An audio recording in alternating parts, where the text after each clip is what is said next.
Thanks, Arzu, for joining me. And Cyclone Ditwah has killed 123 people across Sri Lanka. 130 people are still missing. Director General Sampath Kotuwegoda stated that relief operations are underway with 43,995 people moved to state-run welfare centers after their homes were destroyed in the heavy rains. Kotuwegoda also included that relief operations with the help of the armed forces are underway, and I have Belly Thomas with more details. Belly, what more can you tell us? The torrential rains and floods triggered by Cyclone Ditwah have killed a total of 123 people as of now across Sri Lanka. This is the details emerging from the Disaster Management Center on Saturday, and another 130 people have been reported missing by the agency until 9 a.m. today. And more than 2 lakh people from 61,000 families have been affected by this disaster.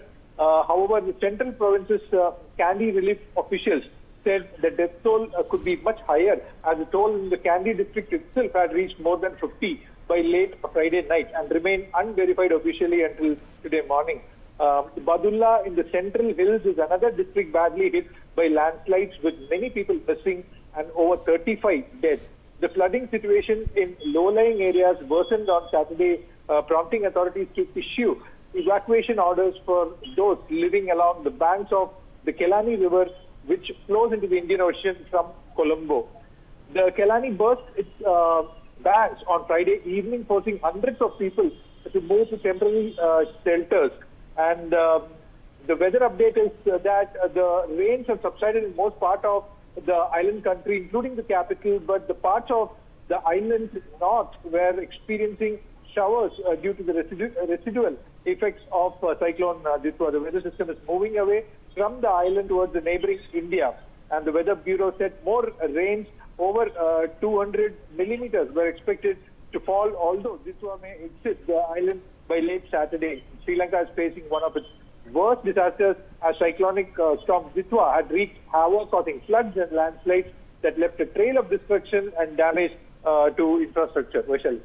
Stay on with me, Belly. Now, the Indian Embassy has set up an emergency help desk at Bandaranaike International Airport, Colombo. The emergency help desk has been put up to help those distressed Indian citizens at the Sri Lankan airports or any part of Sri Lanka.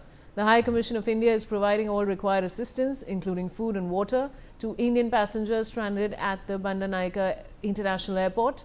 Belly, what more can you tell us about the Indian Embassy, of course, setting up a help desk?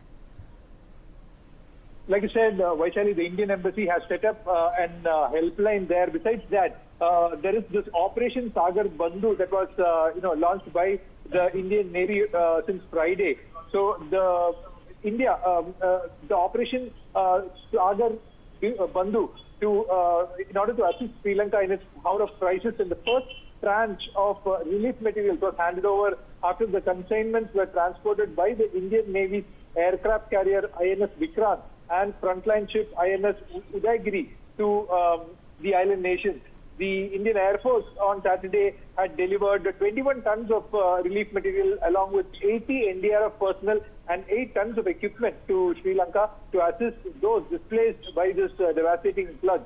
They also promptly deployed one C-130 and one IL-76 from the Hindon Air Base on the night of the intervening night of Friday and Saturday, airlifting 21 tons of relief material along with over 80 NDRF personnel and 8 tons of equipment. So essential rations and critical supplies have been delivered to support affected communities. Back to you, Vaishali. Thanks, Belly, for joining me. And now, shifting focus. Now, according to a government spokesperson, the death